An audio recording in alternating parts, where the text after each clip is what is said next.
দিব্যত্রয়ী চ্যানেলে আপনাদের সকলকে স্বাগত। অচিন্ত কুমার সেনগুপ্তর লেখা পরম পুরুষ শ্রী শ্রী রামকৃষ্ণ থেকে পাঠ। আজ পর্ব ৭২। ওম স্থাপকায় চ ধর্মস্য সর্বধর্মস্বরূপিণে অবতার বরিষ্ঠায় রামকৃষ্ণায় তে নমঃ। ৬টি সৈন্য সঙ্গে নিয়ে পথ চলে নরেন।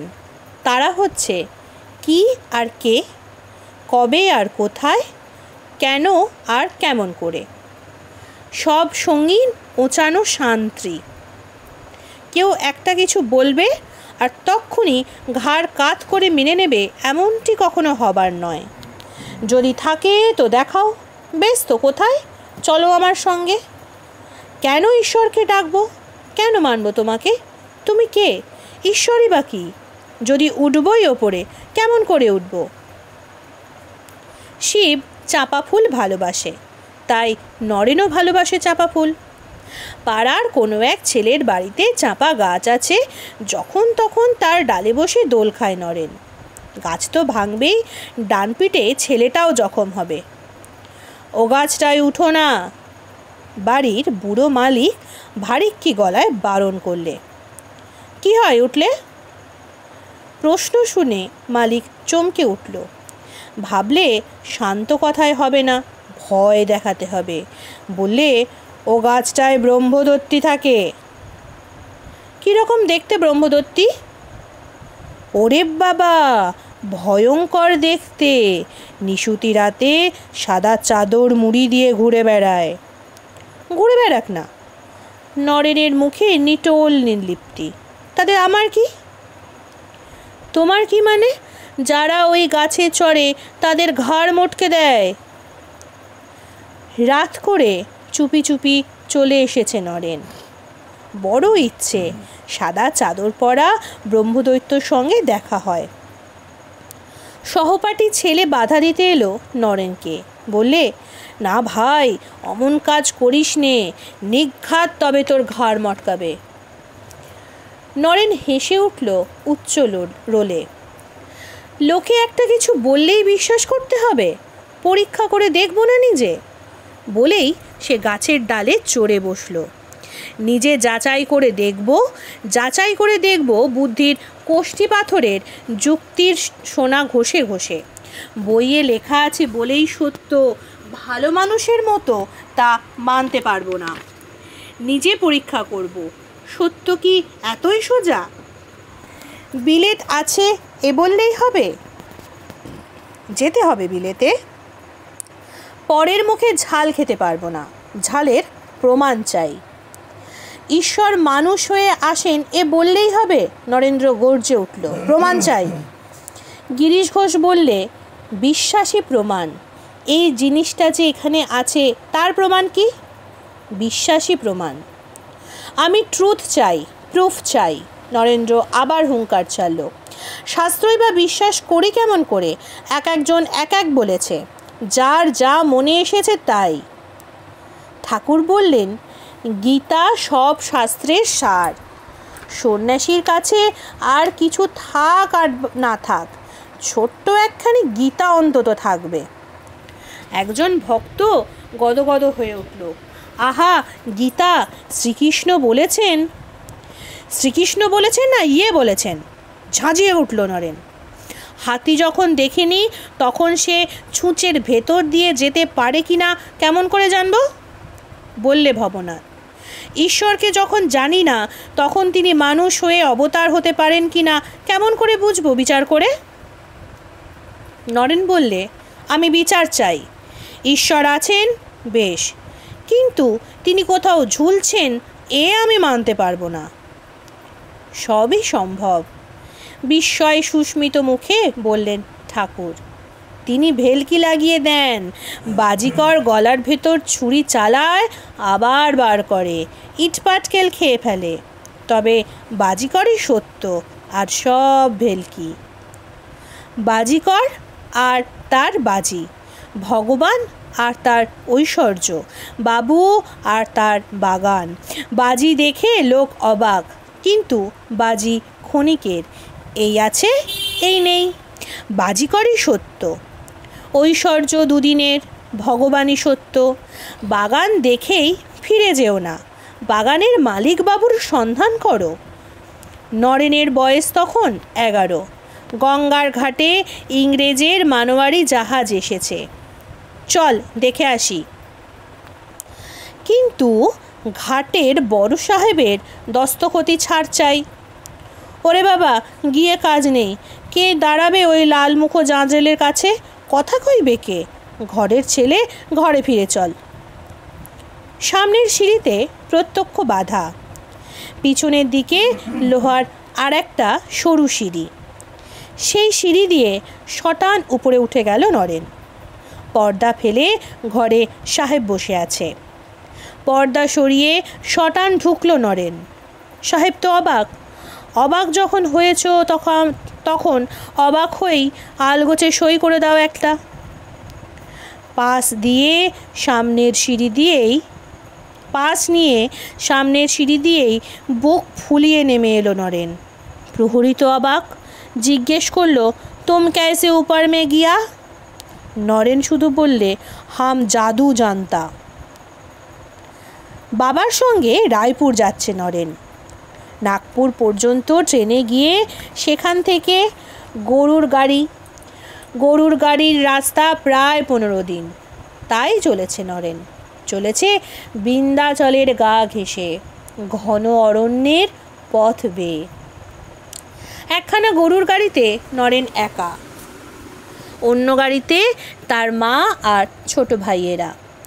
চারদিকে বিরাটের রূপ, যেদিকে তাকাও সেদিকেই বিরাট আসন পেতে বসেছেন পর্বত শৃঙ্গে, বসেছেন গহন অরণ্যানীতে। তাছাড়া সেই মহাশিল্পীর সূক্ষ্ম কারুকাজও ছড়িয়ে রয়েছে এখানে সেখানে, পত্র পুষ্পে, কঠিনের গায়ে, কোমলের আলিম্পনে। হঠাৎ একটা মৌচাক নরেনের চোখে পড়ল। পাহাড়ের চূড়া থেকে শুরু করে প্রায় মাটি পর্যন্ত দীর্ঘ এক ফাটল জুড়ে বিরাট মৌচাক। কত তিল তিল পরিশ্রম, কত বিন্দু বিন্দু মধু, আদি অন্তের ইয়াত্তা করা যায় না। অনন্তের ভাবে তলিয়ে গেল নরেন। তাকাও তেমনি একবার ওই অন্তরিক্ষে, রাত্রের তারকাময় আকাশে, সমুদ্র তটের বালুকণার মতো জ্যোতির কণিকা, এক একটা কণিকা দেদীপ্যমান সূর্যের চেয়ে বড়। এমনই কত যে স্ফুলিঙ্গ বিজ্ঞানের কোনো ল্যাবরেটরিতেই গণনা করা যায়নি। তার মধ্যে এক কণা ধুলির মতো এই পৃথিবী। এসবের মানে কি?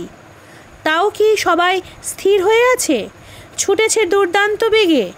সে যে কত বড় মহাশূন্য, কে তার সীমান্ত খুঁজে পায়? কেন এই জ্যোতিরিঙ্গন, কেন এই সর্বতোচক্ষু আকাশ রাত্রির পৃষ্ঠায় কিসের ইঙ্গিতটি সে লিখে রেখেছে স্পষ্টাক্ষরে? কেন, কার জন্যে? সেই মৌচাক দেখে প্রথম ধ্যানাবিষ্ট হলো নরেন। এন্ট্রান্স পাশ করে ঢুকলো এসে কলেজে। নরে ভোলা ছেলে নয়, দুঃসাহসী জাহাবাজ ছেলে। এদিকে আবার স্ফূর্তিবাজ, রঙ্গপ্রিয়, অপরিমিত জীবনের উচ্ছল উচ্ছ্বাস, সব মিলে আবার নির্মলতা আর পবিত্রতার দীপ্ত বিগ্রহ। শুধু তাই, গান গায় নরেন, মৃদঙ্গ বাজায়, নৃত্য হচ্ছে বিরচিত কলা, নাচে তাই স্বচ্ছন্দে, স্বভাব সৌন্দর্যে। তাণ্ডবপ্রিয় শিব যেন মেতেছেন উদ্ধত নৃত্যে। ফার্স্ট আর্টস পাশ করে বিএ পড়তে গেল নরেন। কিন্তু পড়ার উদ্দেশ্য কি? শুধু পরীক্ষা পাশ করা, না জ্ঞানার্জন? কিন্তু জ্ঞানই বা বলে কাকে? আহাম্মক, তোমরা বই হাতে করে সমুদ্রের ধারে পায়চারি করছো। ইউরোপীয় মস্তিষ্ক প্রসূত কোনো তত্ত্বের এক কণা মাত্র, তাও খাঁটি জিনিস নয়, সেই চিন্তার বদজম খানিকটা ক্রমাগত আওড়াচ্ছ, আর তোমাদের প্রাণ মন সেই 30 টাকার কেরানিগিরির দিকে পড়ে আছে। না হয় খুব জোর একটা দুষ্ট উকিল হবার মতলব করছো। এই ভারতীয়গণের সর্বোচ্চ দুরাকাঙ্ক্ষা। আবার প্রত্যেক ছাত্রের আশেপাশে একপাল ছেলে, তার বংশধরগণ বাবা খাবার দাও করে উচ্চ চিৎকার তুলেছে। বলি, সমুদ্রের কি জলের অভাব হয়েছে যে তোমাদের বই, গাউন, বিশ্ববিদ্যালয়ের ডিপ্লোমা প্রভৃতি সমেত তোমাদের ডুবিয়ে ফেলতে পারে না? বিয়েতে দর্শন ছিল নরেনের। একদিকে হার্বার্ট স্পেন্সার, কান্ট আর মিল, অন্যদিকে ভারতবর্ষ, হিন্দু দর্শন, তত্ত্ব আর তর্ক, যুক্তি আর কল্পনা। কি হবে দর্শনে? দর্শন পড়ে কি দর্শন করব? সত্য দর্শন চাই। সত্যমেব জয়তে নানৃতং সত্যনৈব পন্থা বিদত দেব জানা। যৌবন ও সৌন্দর্য নশ্বর, জীবন ও ধন সম্পত্তি নশ্বর, নাম যশ নশ্বর, এমনকি পর্বত চূর্ণ বিচূর্ণ হইয়া ধূলিকণায় পরিণত হয়। বন্ধুত্ব ও প্রেমও অচিরস্থায়ী, একমাত্র সত্যই চিরস্থায়ী। হে সত্যরূপী ঈশ্বর, তুমি আমার একমাত্র নিয়ন্তা হও। এই মুহূর্ত হইতে আমি ইহামূত্র ফল ভোগ বিভাগী হইলাম। ইহলোক এবং পরলোকের যাবতীয় অসার ভোগনিচয়কে পরিত্যাগ করিলাম। হে সত্য, একমাত্র তুমিই আমার পথপ্রদর্শক হও। আমার ধনের কামনা নাই, নাম যশের কামনা নাই, ভোগের কামনা নাই।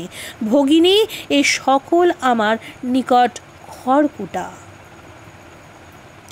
শুধু গুণ বিচার করে চলেছি, শুধু বর্ণনা আর অনুমান, শুধু কীর্তন আর কল্পনা। আগে দেখি, পরে গুণ বিচার করব। আগে দর্শনধারী, পিছে গুণ বিচারী। দেবেন ঠাকুরের কাছে উপস্থিত হলো নরেন। বললে, আপনি ঈশ্বর দেখেছেন? চোখ বুজে ধ্যান করছিলেন মহর্ষি।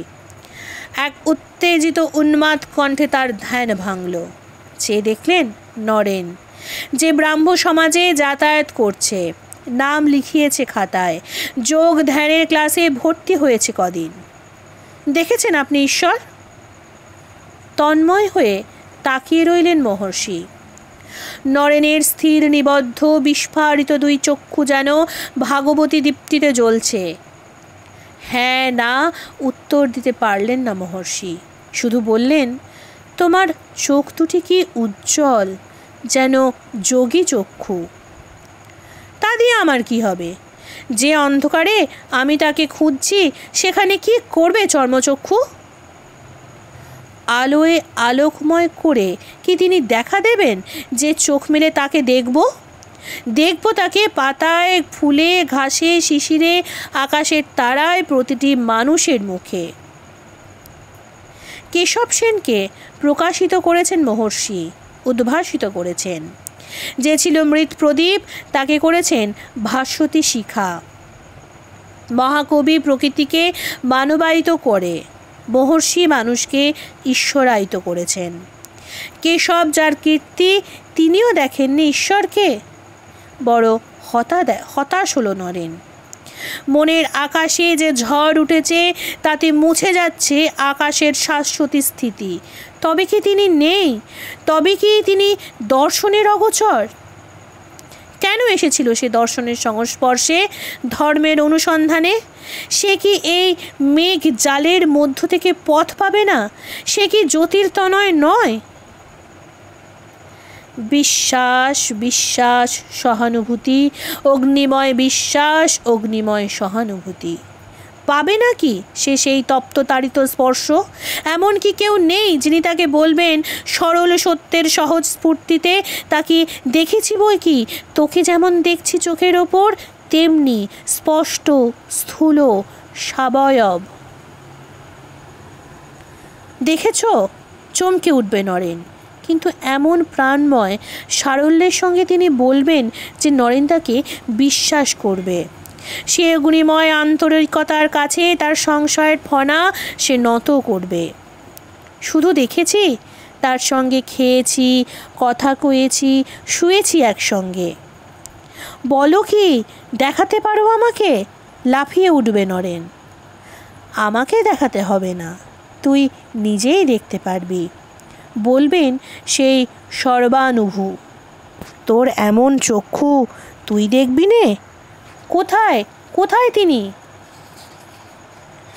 ওম নিরঞ্জনং নিত্যমনন্তরূপং ভক্তানুকম্পাদ্রিতবিগ্রহং বৈ ঈশাবতারং পরমেশমিড্ডং তং রামকৃষ্ণং শিরসা নমামি। আজকের পর্ব শেষ হলো এখানেই। পরবর্তী পর্ব আসবে আগামীকাল। কেমন লাগছে জানাতে যেন একদম ভুলবেন না। আর অবশ্যই সঙ্গে থাকবেন, সুস্থ থাকবেন, ভালো থাকবেন। নমস্কার, জয় ঠাকুর।